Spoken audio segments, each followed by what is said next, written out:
that a Lexus IS 500? Oh my god, it's a Lexus IS 500. All right, pull at the stoplight.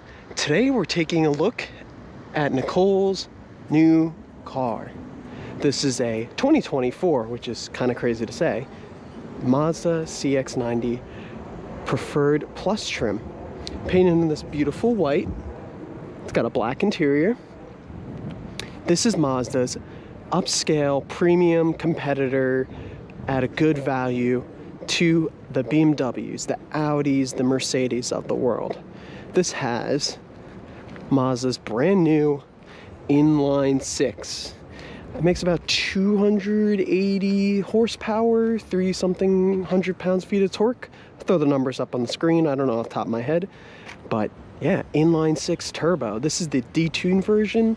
The Turbo S variant, which we also test drove at the time, makes upwards of like 300 plus horsepower.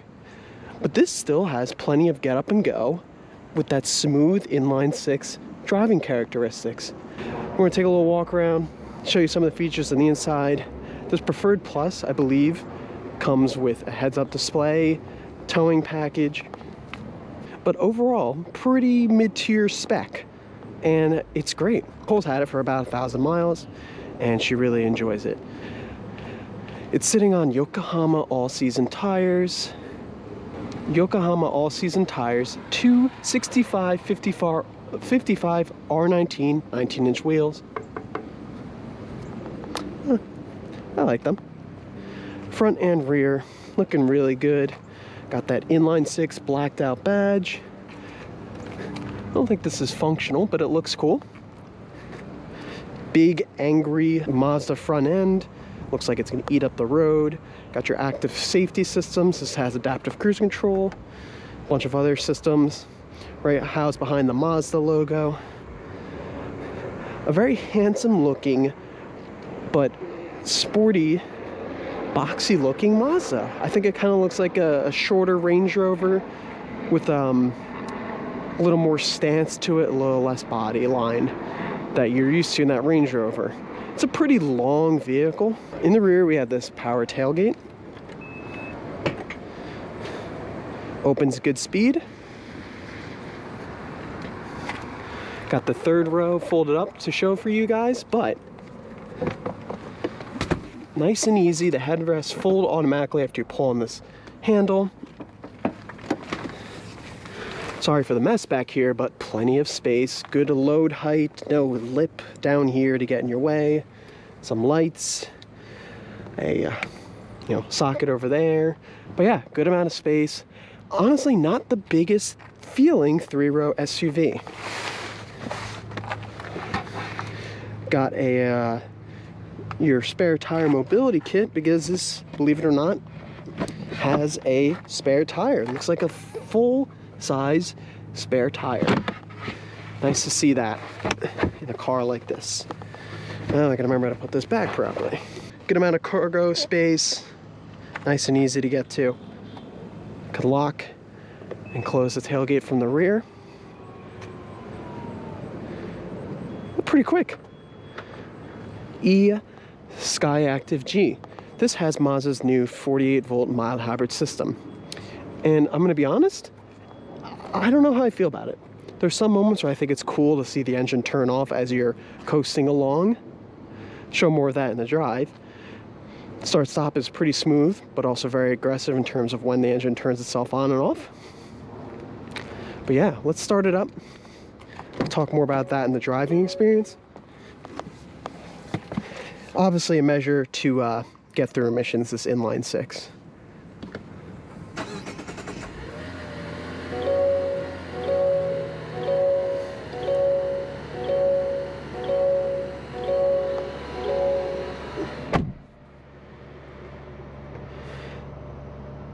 So we've been enjoying this car.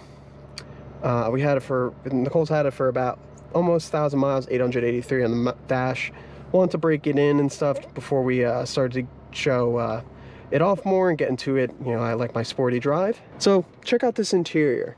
This is a kind of like, in my opinion, an next evolution of Mazda interior. You still got the screen nicely integrated to the dash. You still have this nice line that draws you over the cockpit, over the front dash. Nice squishy, maybe fake leather, soft touch plastics up here. Less soft over here. Nice leather. Ooh, that is nice with this brown copper stitching on the leather. Leather right here, the silver. Kind of cheapish, but still looks very nice. Plastic. That's supposed to emulate some metal. Same thing down here. I really like this leather though. It's, or pleather, or whatever we might want to call it. It's perforated. Seats are very comfortable, but it just looks good. I really like this copper stitching. Nice feeling armrest. We got a sunroof in here. Good amount of light. Sunglass holders. Look at that. Got your lights. Turn them both on, you know how it is. Good mirror, plenty of visibility. Overall, a lot of good visibility. I'm definitely sitting lower in this car than I'm used to, but the dash, the hood, decently long, but not decently wide. I feel comfortable around it. You can see the heads-up display. Shows miles per hour and a couple of other parameters. Don't think it does that. So yeah, overall, very nice interior. 2 cup holders. You can fold that over. Got this gated shifter. Over is reverse, neutral, drive. And actually, when you go into reverse,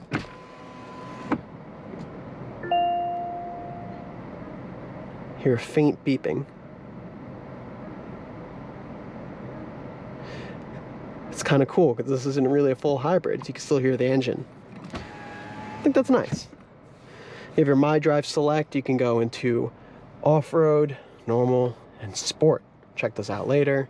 This nice digital gauge. It's real on the right and the left with the tachometer. You got the oil temperature, gas gauge, digital gas gauge. Kind of customizable in the center. You can do your trip information, active driver assistance, or turn it off and just show you the normal speedometer, MPG on the side. We'll talk more about what that blue means, but that's essentially charging the battery. You got your infotainment controls, volume up, down, forward, back, info, phone. Info's how it's changing through these screens. Over here, you have the gap adjust for your adaptive cruise control. You can set it, reset it, etc. Engage it, disengage it. Standard fare stuff. Got your stalks. Plenty of physical controls in here. Climate controls. Pretty substantial. These buttons are a little funny because I keep pushing down on this and pushing up on that, but it's just a down as well to go up and down and, you know, colder, warmer. See, just did it right there. Heated seats, 3 levels. No heated steering wheel. You also got rear climate control. You could turn it off. See, I just turned it off. Could keep that off. And you could also control it from the rear. Got some hill assist mode. Parking brake, auto hold, Mazda's infotainment. Not a touchscreen. That's okay because this works very well. You can go to home, go over to home again maybe? No, sorry. You're still in home in Apple CarPlay. This is wireless. We've had a couple of issues connecting early on, but it seems to resolve itself. Usually when there's 2 phones that are connected, it gets confused. But yeah, you got all of your Mazda infotainment settings. Lots of customizability in the menus. You could change your displays. Yeah, if you're interested in the car, you can kind of go through that yourself. The active safety settings. Very intuitive menu, I'll say that. We were able to configure things pretty quickly. So then, as always, the favorite thing with Mazda, navigation, brings you right to CarPlay, music, bring you right to a podcast. Back, home, bam. Very easy. Got a favorite button, we haven't set that yet. Volume control, infotainment off, forward, back. Good amount of storage space in the center. Put my iPhone 14 Pro Max, can close it, no problem. 2 USB-Cs, and I think we have maybe another one up here. Cigarette lighter, yep, cigarette lighter. No other port up there. Wireless charging, we don't really use it. Doesn't work super great. Yeah. Just a nice, comfortable, luxurious, paddle shifters, luxurious experience in here. Good use of materials. Mazda always kills it in this. You know, good enough upscale versus the competitors like Toyota and Honda, but also not too intimidating like a BMW and a Mercedes with a plethora of screens. Got the 4 controls for the window, mirrors, no memory seats. Turn off your active safety systems, traction control off, I-stop off. Very interesting. If you turn this off, it'll also turn off the coasting besides just turning off stop start. You can open the trunk from back here. Manual adjusting steering wheel. Before we get driving, though, we will check out the back seat. All right. Got your fuel gauge, fuel filler.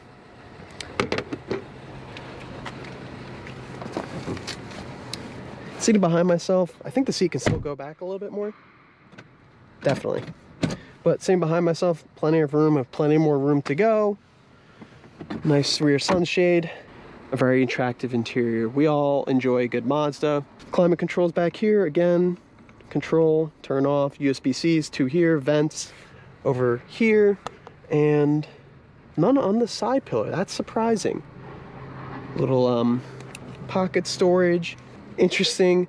A cup holder. This is very old style. It's kind of cheap. It's definitely going to be broken at some point, but it's cheap. It's not automated. It's not, you know, probably a whole part yourself you can find and purchase and repair your car, no problem. Center armrests. Kind of got to ratchet it into place.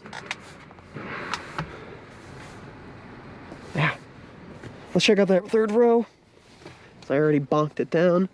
So, fold this puppy back up.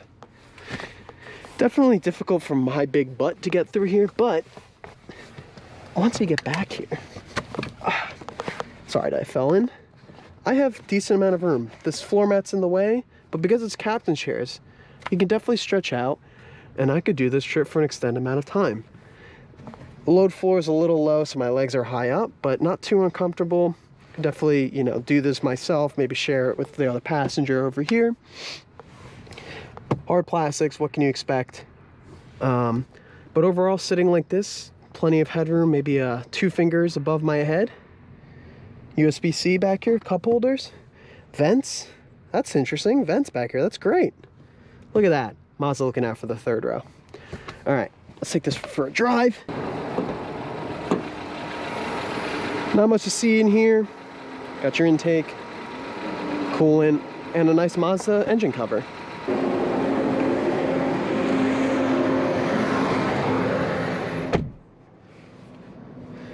That's a good test of Mazda's sound insulation. That loud truck, can't even hear it going by. So, setting off in the Mazda.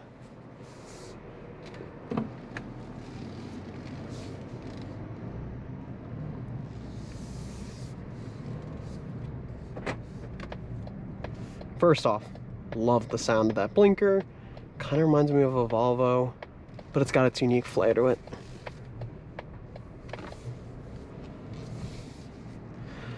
So Mazda's Inline 6 is based around a rear-wheel drive biased all-wheel drive system.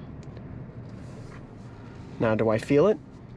First impressions, I can feel the power being pushed to the rear, but other than that, you know, there's definitely a safe amount of understeer. But the car handles much better than the Mazda CX-5. And I'm going to talk about the Mazda a lot in this, the former Mazda CX-5. First off, start stop, very smooth, keeps the air running. Starts right back up. There's a little bit of a herky-jerky shifting and applying the power from a stop. You definitely should dip into the throttle more. But overall, very smooth.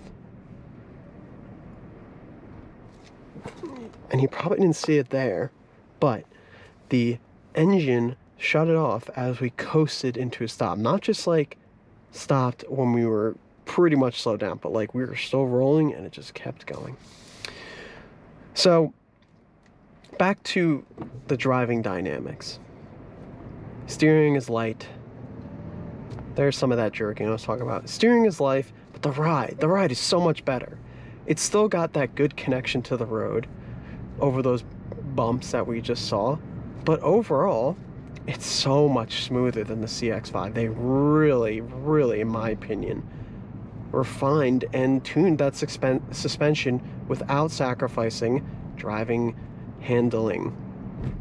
Kudos to Mazda. I know this is their high-end product, and I know it's supposed to be competing against Germans, but it's nice to see them improving their products as they're trying to make a bigger name in this space. So we're cruising along here. If you watch the dash, notice how I stop showed up for a bit. That's so interesting that it does allow you to coast a little bit and keep the engine off. Now, I'm not too familiar with how that is in terms of reliability, shutting the engine on and off. I'm sure Mazda and the engineers have figured out something. Otherwise, it wouldn't be offered in their car. But it's just so cool to see that happening, and it's very seamless. Right now, I was just applying gas. I let off just a little bit,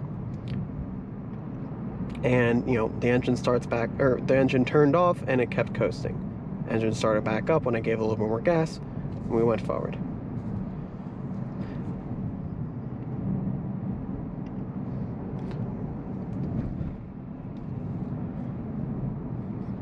For a 3-row SUV, definitely has a good road presence, but nothing too big feeling. It's definitely bigger than the CX5, no doubt. It's, you know, almost a whole class above it. Actually, it is a whole class above it, I'm sorry. But you can obviously feel the rear going in the suspension more in this because of that extra length. But you know what? It doesn't bother me.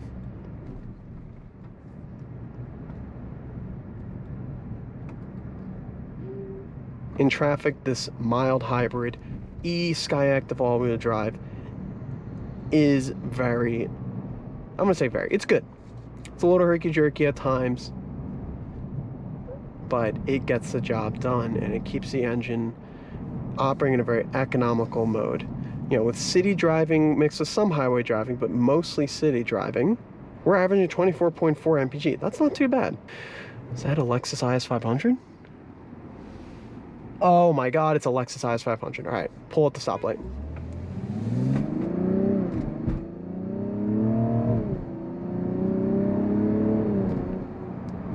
Maybe quarter throttle there, but that was nice.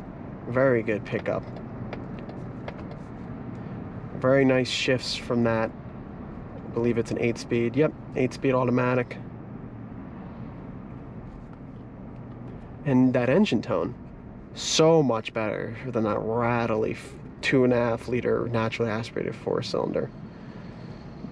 Definitely suits the characteristic this car is trying, the characteristic of this car and the market this car is trying to get into. A little passing.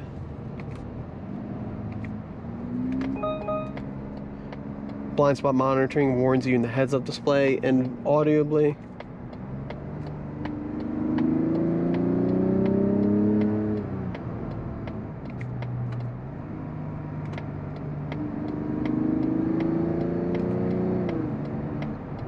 Paddles are nice and responsive.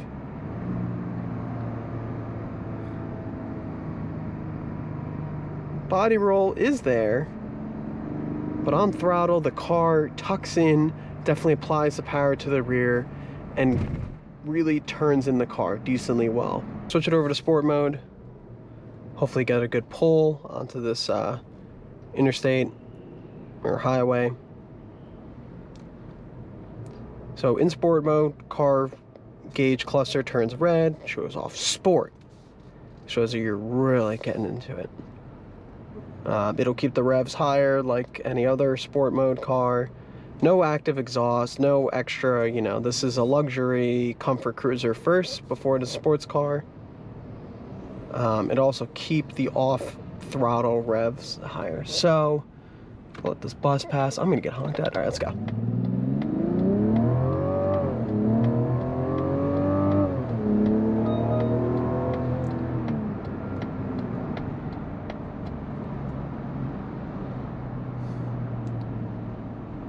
Very smooth, very smooth. Good shifts in sport mode.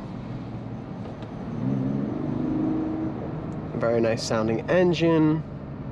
All good stuff. Can't complain here, guys. Good God.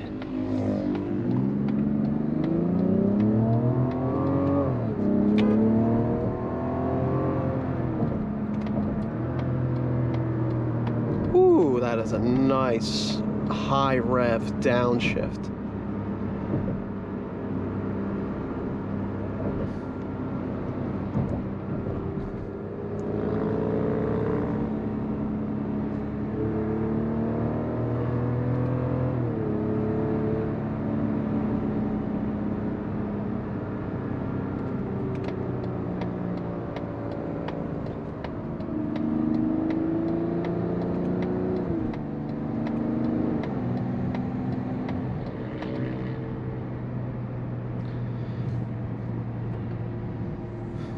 With that being said, hope everyone enjoyed this video. We're really excited to be in this car. Nicole's very excited because she got a good deal out of it. I'm excited because it's an inline six. And it's a great car. It's great for the next steps of our life. It's got the chops that we need in every category. I would say the one thing this car lacks is that mild hybrid refinement, but I think that's just standard fare with those systems. But everything else, can't complain about it. Good technology usage, good usage of materials, very nice handling. Obviously there's going to be some body roll, but that was pretty well calibrated, pretty well handled. The steering wheel's nice. Similar leather or feeling that Nicole's steering wheel had. But yeah, we're excited to be owning this car. Sorry, Nicole's excited to be leasing this car. I'm excited that it's going to be a part of our life. And we're looking forward to many road trips and fun in this car together.